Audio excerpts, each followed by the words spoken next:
Assalamualaikum warahmatullahi wabarakatuh, sahabat Zakat TV. Ini adalah edisi khusus. Saya akan mengajak Anda untuk mengunjungi perkampungan Betawi Situ Babakan, dan kita akan berbincang banyak hal tentang kebudayaan Betawi. Di samping saya telah hadir Bang Indra. Assalamualaikum Bang Indra. Waalaikumsalam warahmatullahi wabarakatuh. Bang Indra ini adalah salah satu dari pengelola perkampungan Betawi Situ Babakan. Iya.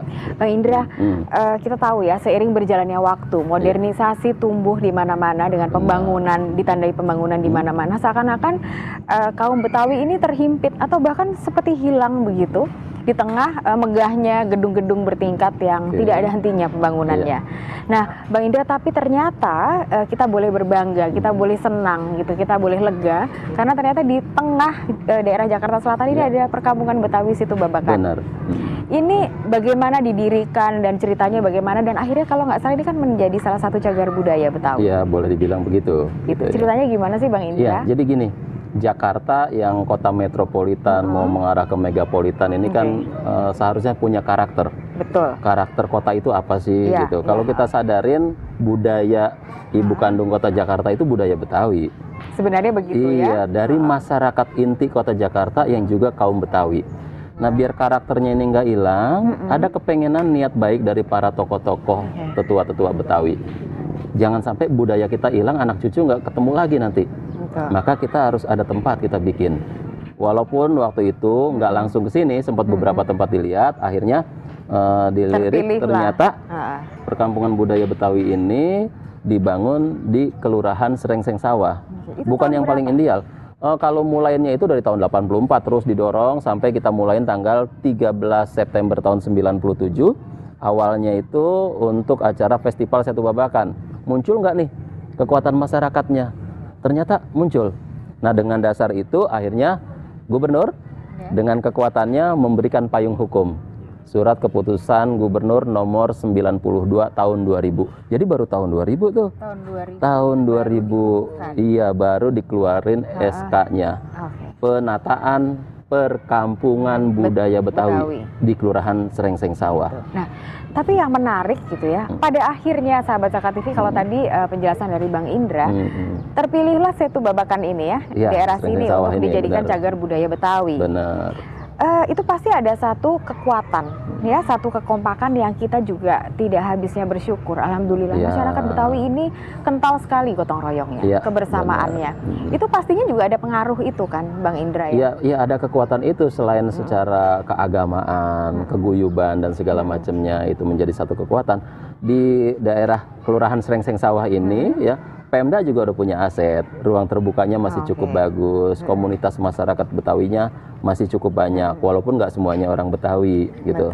Tapi dengan kekuatan yang ada ini, budaya yang juga masih ada, maka ini dianggap cukup layak dijadiin perkampungan budaya Betawi. Karena di pojok Jakarta yang manapun udah nggak ada lagi. Kalau yang harus mencari tempat totalnya orang Betawi semua, kita nggak bakalan bisa nemu. Jadi memang inilah yang layak, yang dianggap gitu ya, layak untuk perkampungan budaya Betawi. Yang akhirnya bulan-bulan Oktober dibangun, ya kira-kira 3 bulan selesai. Tanggal 20 Januari 2001 diresmiin oleh gubernur. Alhamdulillah. Nah, Bang Indra, apakah kalau tadi saya berjalan-jalan ya, sahabat Zakat TV juga melihat ada beberapa bangunan yang itu sengaja dipertahankan begitu. Itu memang aslinya begitu atau begitu dikukuhkan seperti diseragamkan bahwa masyarakat kalau membangun apapun harus mengacu kepada bangunan tradisional atau seperti itu? Saya pikir yang kedua ya. Jadi ini perkampungan budaya Betawi dipilih bukan karena ada situs yang tempo dulu atau misalnya ada rumah Betawi yang umurnya 50 tahun, 100 tahun segala macam, bukan itu. Ketika ini dicanangkan sebagai perkampungan budaya Betawi, jelas dong segala sesuatunya mengacu ke situ. Ya, baik tata boga, tata busana, termasuk tata graha nih, bangunan rumah-rumahnya kudu bernuansa Betawi. Nah, nuansa Betawi ini bukan cuma zona yang di sini aja. Zona pesisir, zona budaya tengah dan yang lainnya harus ada di sini. Tadi Bang Indra cerita bahwa ada mereka serempak gitu ya, harus Iya, mengacu kepada budaya itu Betawi. berarti budaya Betawi nggak cuma yang di pinggir aja, semuanya kita ingin ada di sini perkampungan budaya. Seolah-olah jadi dapurnya budaya deh. Akhirnya gitu. begitu. Ini luasnya berapa hektar? Luas perkampungan budaya Betawi itu kurang lebih 289 hektar. Perkampungan budaya Betawinya. 289 hektar. Bang betul. Indra, kita akan ngobrol banyak lagi. Sahabat Zakat TV, 289 hektar gitu ya kampung ini. Ada apa saja dan bagaimana sih sosial budaya masyarakat Betawi? Saat lagi bersama kami di program Suara Perempuan Muslimah.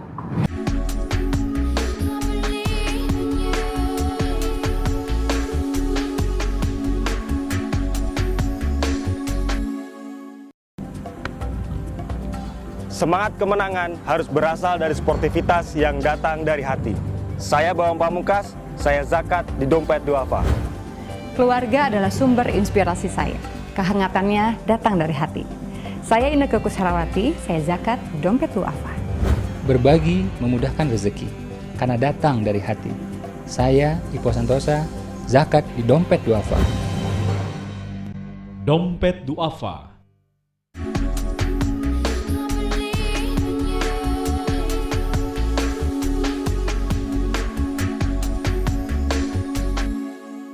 Sahabat Zakat TV, kita juga ingin tahu lebih banyak bagaimana kekuatan masyarakat Betawi selain mereka guyup ya Bang Indra. Benar. Saling toleransinya besar. Toleransinya tinggi, Nah, kalau bicara silaturahminya juga. soal toleransi, di Jakarta ini banyak sekali kan suku-suku Iya. pendatang yang datang untuk mereka mengadu nasib di Jakarta. Benar. Ini bagaimana masyarakat Betawi sendiri menyikapi mereka sehingga menjadi sebuah kesatuan dan satu keluarga besar begitu? Iya, sebenarnya buat siapapun yang ada di Jakarta, kalau kita menyikapinya secara positif itu nggak ada permasalahan kok, gitu.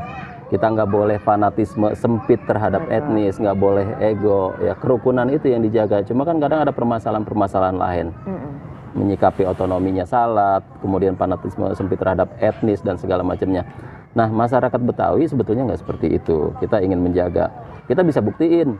Dari dulu kagak ada tuh orang yang dari mana-mana diusir sama orang Betawi. Betul.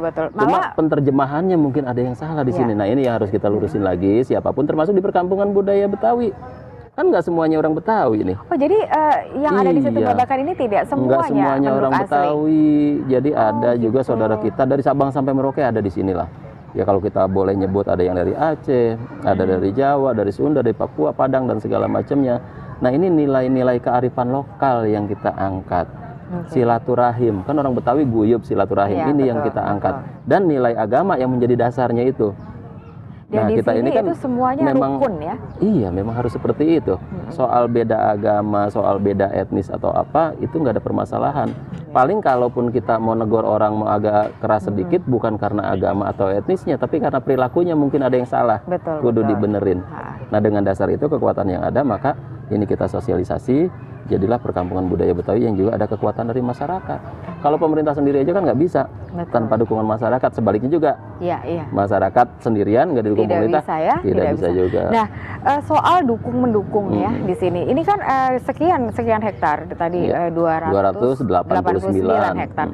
Itu kira-kira ada berapa keluarga atau mereka juga sama seperti perkampungan lain? Oh, terbagi? sebetulnya sama ya. Sama saja ya? 289 hektar itu kan dari bagian Kelurahan Srengseng Sawah. Oh, Ya, oke. ada 4 RW, ada 50 RT, kurang lebih ada 5.000 kepala keluarga. Kurang lebih ada 22.000 jiwa gitu. Betul. Nah, ada mendiami perkampungan budaya Betawi di sini. Tapi lagi-lagi yang menjadi agak gampang dikemas juga karena Pemda juga punya lahan. Pemda udah punya lahan kurang lebih kalau sekarang ini ya sekitar 67-68 hektar. Oke. Ya sisanya ini milik masyarakat. Nah, ini yang kita paduin. Kekuatan kedua-duanya ini, kemauan serius dari Pemda dan dukungan kuat dari masyarakat, perkampungan budaya Betawi bisa berjalan. Gitu. Kalau saya lihat ada di sisi sebelah sana itu ada pembangunan ya. Oh iya, Seperti, iya. Jadi benar yang Bang Indra bilang bahwa pembangunannya tidak terhenti sampai di 2001 begitu dikukuhkan selesai. Iya. Tidak puas sampai di situ tapi terus ada didirikan juga Benar. pojok-pojok atau yang mereka bisa belajar, mereka bisa menikmati. Ini kalau yang datang untuk pariwisata sekarang itu setiap harikah atau hanya pada acara tertentu Misalnya pada saat ulang tahun Jakarta saja atau bagaimana? Enggak, ketika ini ada, memang kan perkampungan budaya Betawi nggak bisa dibangun hanya sekedar 5 atau 10 tahun. Ini kan programnya berkelanjutan, multi years. Kemudian kapan mereka datang? Ada yang di hari biasa, ada yang weekend, Sabtu Minggu dia datang. Karena kita kan ada hiburan-hiburan gratis buat masyarakat, dia bisa nonton secara cuma-cuma. Ini tanggung jawab dari Pemda juga. Dan hiburan itu secara berkala memang setiap minggu? Setiap minggu kita itu bikin, ada. kita adain. Nah kalau yang skala temporer, insidental misalnya ulang tahun Jakarta, atraksi budaya, pekan Desember, pekan Lebaran itu bisa. Yang seremonial, insidental. Tapi yang rutin ini ada sebagai tanggung jawab dari pemerintah untuk menerjemahkan aturan tadi, melestarikan dan mengembangkan budaya melalui senian. Ini kesenian yang ditampilin. Apa saja sih Bang keseniannya yang tampil di sini? Oh, kalau kita bicara kesenian banyak, ya banyak. Contohnya? Ada misalnya seni tari. Seni tari. Terinya macam-macam, tari Betawi. Ada seni musik, gambang kromong, samrah, keroncong, dan lain-lain. Ada seni teater, drama, lenong, topeng. Ada seni folklor atau sastra, sohibul hikayat, pantun dan segala macamnya. Dan Nah, ini semuanya ada di itu punya jadwal sendiri-sendiri yang bisa dinikmati oleh siapapun yang ya, datang. kesenian itu kita atur jadwalnya, tentu logistiknya, ya duitnya ini dikasih sama Pemda. Kita atur jadwalnya, pengunjung bisa lihat, dan kalau dia tahu jadwal, dia datang secara cuma-cuma, gratis, dia bisa nikmatin hiburan itu. Dan itu semua juga dari pagi sampai malam atau? Enggak, kita ada sementara jam-jam ini tertentu? masih jam tertentu aja, misalnya dari jam 13 atau jam 1 siang sampai jam 4 sore. Ya kalau malam hari Setiap kita masih hari belum. atau? Rata-ratanya di hari Minggu. Rata-rata Tapi di kadang hari ada tambahan Minggu. juga hari Sabtu. Jadi Sabtu Minggu. Gitu. Nah, itu yang tampil memang masyarakat sini atau seniman yang memang didatangkan atau bagaimana? Kita paduin. Karena kalau dari masyarakat yang di luasan 289 hektar ini aja kagak mungkin juga, cuma sedikit ya. Karena ini dananya APBD, tentu yang ada di 5 wilayah DKI Jakarta boleh nampil di sini. Baik Jakarta Utara, Timur, Pusat, Barat, boleh tampil di sini, apalagi Selatan. Cuma proporsinya, kalau dia udah layak tampil ya kita tampilin. Karena ada konsep pembinaan kita, biar seni kita ini juga selain layak tampil, dia juga layak jual. Jadi kalau nampil di ruang publik, di tempat umum, paling nggak sedep deh buat ditonton, kira-kira begitu. Nah, itu untuk bagaimana juga tidak hanya indah dinikmati, tapi juga laku dijual, begitu ya. Itu kan harus ada seperti workshop atau pelatihan-pelatihan bagaimana mereka bisa memarketkan produk mereka dengan baik. Apakah itu juga dilakukan di sini? Itu ada tanggung jawab bersama, ya. Jadi ada sanggar-sanggar seni yang dibina melalui misalnya LKB, Lembaga Kebudayaan Betawi. Ini Anda penampilannya begini, kenapa kok kemarin nampilnya kurang ini? Mungkin alat kesenian saya yang kurang. Oh iya, ternyata benar.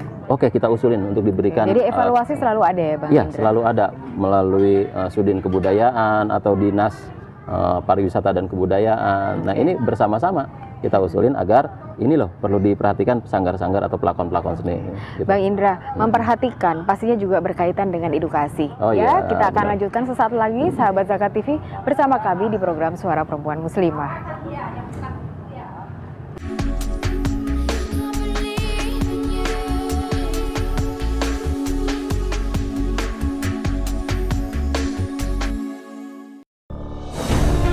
Ketika keindahan dunia merebak keselarasan, berbagi kemesraan. Ketika sejuta tangan merangkai kebahagiaan dalam kehidupan yang harmoni. Ketika zakat Anda wujudkan indahnya dunia.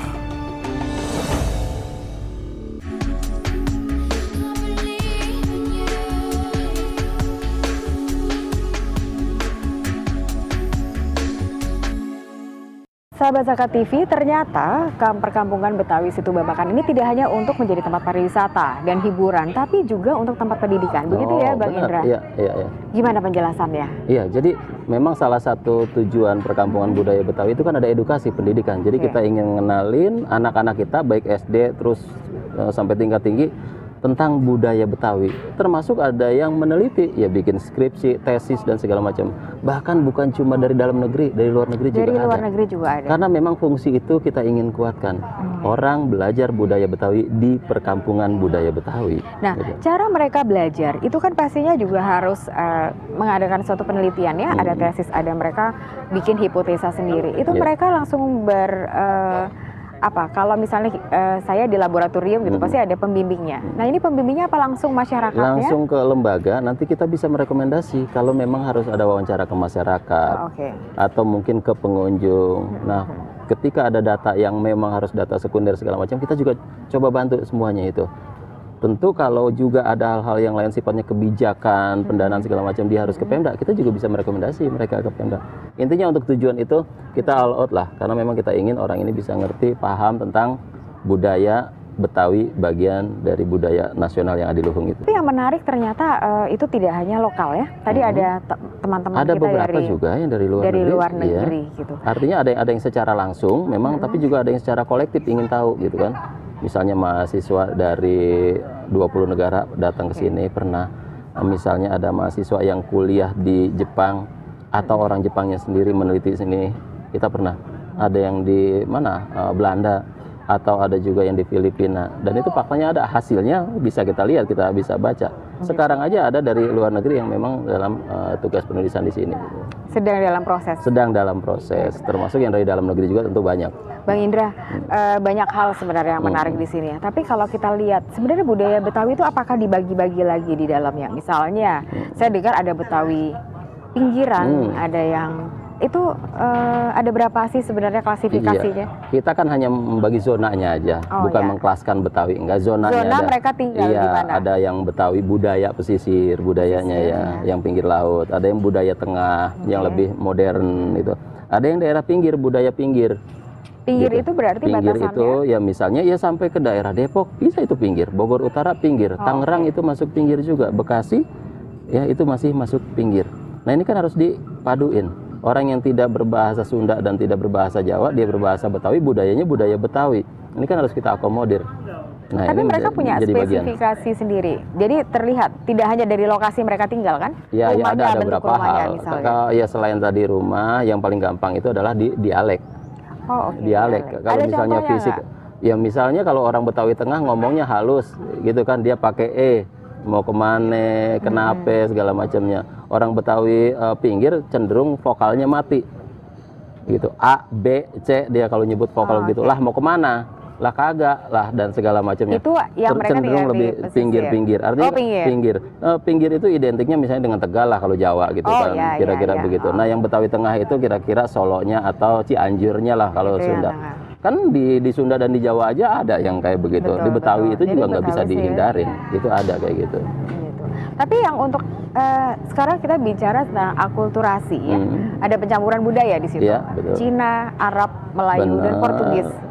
Belanda juga termasuk ada. Nah, itu pembagiannya mereka lebih banyak yang di tengah kah atau yang Kalau yang the Heb, yang lebih modern memang lebih banyak di tengah. Tapi bukan berarti yang di pinggir nggak ada.